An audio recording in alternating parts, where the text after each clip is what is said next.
Right then, welcome back, and today we are at Imola on the GSX-R1000 2019 model, doing a 20-minute endurance race. Now, we went testing, as is the norm now. We did a 140.1. Now, we did leave a bit of time behind. I just could not put a decent lap together. It was very frustrating. It wasn't the bike's fault, it was my fault. I was just trying to, well, not trying to, I was most definitely overriding things, and yeah, it was rather frustrating. However, it did put us 11th, but look at that, 2.9 seconds away. Yes, the Panigale V4R is a little bit quicker. There's the setup, pretty standard. Front end's maxed out, that's just for the braking areas and the fast corners like Aqua Minerale. Electronic settings are there, everything is all hunky-dory. Now, the race.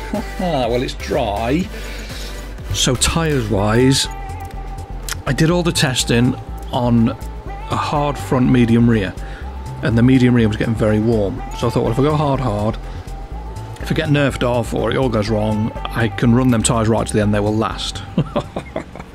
And it's, well, this race was not without incident. I did it, this is the second attempt. The first attempt, it glitched, and every time I crossed the line, it said I was in second. I ended up running out of fuel. I did 3 laps without any fuel. It was just a pain in the backside. But anyway, attempt 2 is carnage. Look how high that went. It's carnage. There's people falling off left, right, and centre. Well, I was quite happy to sit at the back and wait. We're up to 12th already. There's another coming together through Tamburello, so we're up to 8th. Then we draft past the Aprilia up to 7th, but he's a bit better than I anticipated him being on the brakes. The difference is I'll use the curbs to try and get back at you, but it got a little bit squirrely.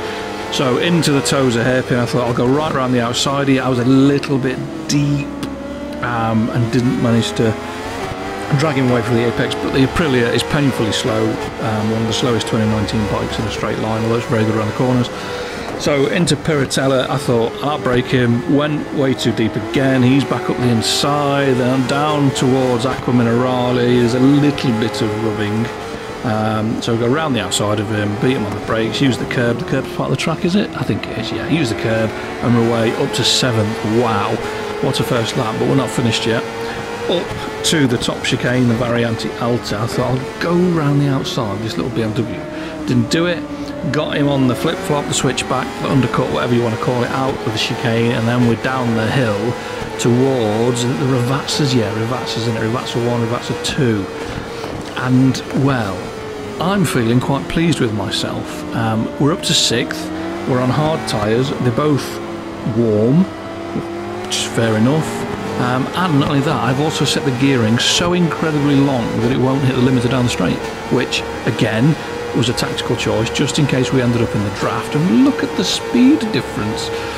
We are catching them hand over fist, get on the brakes and make a Horlicks of it because the bike's going way fast. And I thought, we get back on and we get knocked off again by a nice gentleman on a Ducati, and then I get back on and then high side myself. So that's 3 accidents in the space of 1 corner pretty much.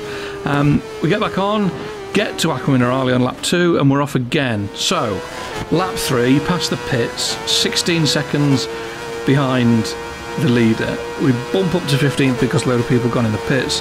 We've got a massive overspeed on the R1 down the straight towards, which one's this? It's not Villeneuve, is it? No, Tamburello. Villeneuve's the second one. Through Tamburello, past the pits again, lap 4, we jump up a few more places because the pit strategy, it's only 12, there's only what, 8 minutes gone, there's 12 minutes left. And they're in the pits already, which says to me they're all going to stop twice. Now remember that, look at all them in the pits, all of them. So we're up to 4th, 12 and a bit seconds behind the leader. Now, it's very difficult, or I find it very difficult to remember who's pitted, who hasn't, who's gone in the pits, what time it was. I'm so maxed out doing the races because the bikes are quick and there's a lot going off, there's a lot to think about. But yeah, it's just absolute carnage. I mean, poor dear me.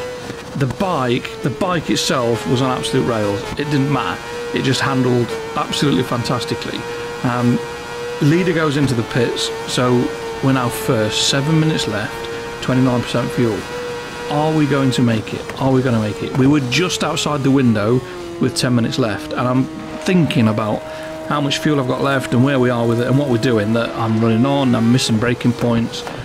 6 minutes left. The next window was 5 minutes, and we needed 25% fuel, so we're going to be a fair way away from that. So I think we'll sod it. I've got 12 seconds.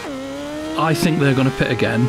I'll go in the pits. The AI nearly smashes into the wall a couple of times. We don't need tyres, so we don't put any tyres on. We skip that. We go straight to fuel. How much fuel?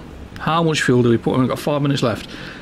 We could have gone round in eco mode with 25% left, I reckon. So I reckon if we put 50% in, or just over, and put it onto power mode, we should have enough pace for whoever gets past us to, well, basically out-drag them. The problem is, nobody went past us because they all went in the pits. So I stopped for no reason, and I'm trying to work out what's gone off and how I'm still in first, and I missed the braking point again. And I'm like, what? So I could have just left it in eco mode and just run round. Alright, I might have had to lift off a little bit. I would have had a 40-second lead because they all pitted. But, well, that's what I thought anyway. I'm now hoping that everybody goes in the pits behind me, so it kind of makes what I was thinking and what I wanted to do in my head, it makes it work out, if that makes sense. And I'm that busy looking at what's going off and who's there, and the cheap Andrea Dovizioso is behind us in second, and just coming out of Piratella, look at what I do. I just span her, and I'm like, they're going to come past. They're absolutely going to come past. 5 and a bit seconds. It's 5 seconds for a crash-ish. And I'm looking at the time, missed the braking point, and I come in early, and guess what? They passed. It's like bollocks. But I've got 32% fuel, you've got 20. I reckon I can get past you. So I think about doing it up at the top chicane, and that's a bit filthy. That was a little bit late on the brakes, and there was a little bit of hip and shoulder, but we're past, it doesn't matter. Coming past the pits to start the last lap, the cheap Andrea Dovizioso's gotten to 0, so he's got to pit, hasn't he? Yeah, no he doesn't, he just keeps riding around and ends up running out of fuel. We've got 12%, I'm like too busy looking again at the timing tree that I don't realise that I've only got, what, 3% fuel left now. It's a good job I didn't stop at 50, because now I would be empty. It's a good job we went to that 52, 53, because, yeah, we're going to use every single last drop of it, and it's going to run out just as we go across the line. Now, as fuel strategies go, I would say that's pretty much spot on. Yeah, well, there you go. It was actually a really good race. I'll put the full version out later on. We won, what, by 16 seconds in the end, so it was fair enough. I'll put the full version out later on, as I always do. And you may have noticed little Instagram kind of things there, that follow me thing. Right, so I've started an Instagram channel for the YouTube channel under Motto Martino. So search for Motto Martino, all one word, don't put any spaces in it. So have a look and send me messages on there if you want to ask me stuff and bits and bobs. It's a bit easier than YouTube. But thanks for watching, thanks for commenting, like, subscribing. You're all legends, and fingers crossed I will see you next time. Take care, stay safe, peace.